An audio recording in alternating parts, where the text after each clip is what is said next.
क्योंकि जो पेस्ट की समस्या है उसको किसान टैकल नहीं कर पा रहा है।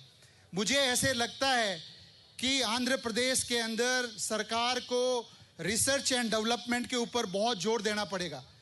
हमारी जो इंस्टीट्यूशनल मैकेनिज्म है एंगराऊ का, उसको हमें बहुत बड़े स्तर के ऊपर स्ट्रेंथन करना पड़ेगा।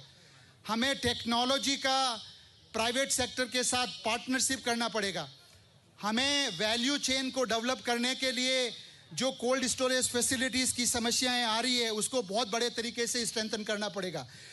जब तक आंध्र प्रदेश रिसर्च के अंदर, साइंस एंड टेक्नोलॉजी के अंदर अपन अगर मेगा इन्वेस्टमेंट नहीं कर पाए तो किसानों की जो बड़ी समस्या है, आपको पता है मक्का के अंदर अभी कुछ ऐसी वीड की समस्या आ रही है कि किसान मक्का का उत्पादन अच्छे से कर नहीं पा रहा है। और ये समस्याएं जब तक इसके अंदर अनुसंधान नहीं होगा, नई तकनीक नहीं आएगी, तब तक आगे बढ़ना बहुत मुश्किल है। मैं एक और मिनट लूँगा। कपास के अंदर मुझे ऐसे लगता है कि आंध्र प्रदेश को लीड लेना चाहिए और सरकार को, भारत सरकार के साथ मिलके जो बीटी टेक्नोलॉजी आई थी उसे अपन नेक्स्ट जनरेशन टेक्नोलॉजी को कैसे लेके आए, उसके ऊपर बहुत बड़े स्तर के ऊपर काम करना पड़ेगा। मैंने पिछले 3 साल में एंगरू के साथ मिलके एक मेटिंग डिसरप्शन PB0 टेक्नोलॉजी के माध्यम से जो पिंक बोलवर्म की समस्या है उसको निपटाने में बहुत कोशिश की है। मुझे लगता है इन तकनीक को स्टेट गवर्नमेंट जब तक बड़े स्तर के ऊपर प्रमोट नहीं करेगी, किसानों की समस्या का समाधान नहीं हो सकता। मैं ऐसा मानता हूं कि किसान जो प्रोड्यूस कर रहा है उनको एक फेयर प्राइस मिलना बहुत ज़रूरी है। किसान का जो उत्पाद है वो एक समय के ऊपर मार्केट में आता है। आपको पता है जो मार्केट व्यवस्था है वो सप्लाई और चेन के ऊपर बेसिस है। जब किसान का सारा प्रोड्यूस एक समय पे आ रहा है तो उसको भाव मिलना मार्केट से नामुमकिन है। तो हमें कहीं न कहीं वो व्यवस्था बैठानी पड़ेगी जहाँ किसान को फेयर प्राइस, चाहे उसको आप मिनिमम सपोर्ट प्राइस बोलें या कोई भी प्राइस बोलें, अगर किसान को मार्केट में वो प्राइस नहीं मिल रहा है तो मुझे लगता है कि प्राइस डिफरेंस का जो पैसा है वो किसानों के पास में ज़रूर जाना चाहिए।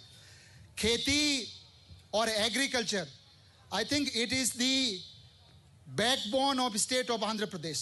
It is the backbone of the people, Raitus. It is the backbone of students who are enrolled into agriculture research and development. मुझे ऐसे लगता है, एंड मैंने जब चंद्रबाबू नायडू जी मुख्यमंत्री थे तेलंगाना के, तब उस टाइम वो एक सेंट लुइस के अंदर गए थे और वहाँ पे एक बड़ी कंपनी के यहाँ विजिट किया था। आई थिंक आपके चीफ मिनिस्टर बहुत ही टेक्नोलॉजी सेवी है। अगर इस मंच के माध्यम से, ऑनरेबल वाइस चांसलर के माध्यम से, जिला कलेक्टर के माध्यम से किसानों को जो प्रोडक्शन के अंदर जो दिक्कतें आ रही है, जिसका समाधान अभी पेस्टिसाइड से भी नहीं हो रहा है, आई थिंक उन समस्याओं को समाधान करने के लिए हमें रिसर्च को इंटेंसिफाई करना बहुत ही ज़रूरी है।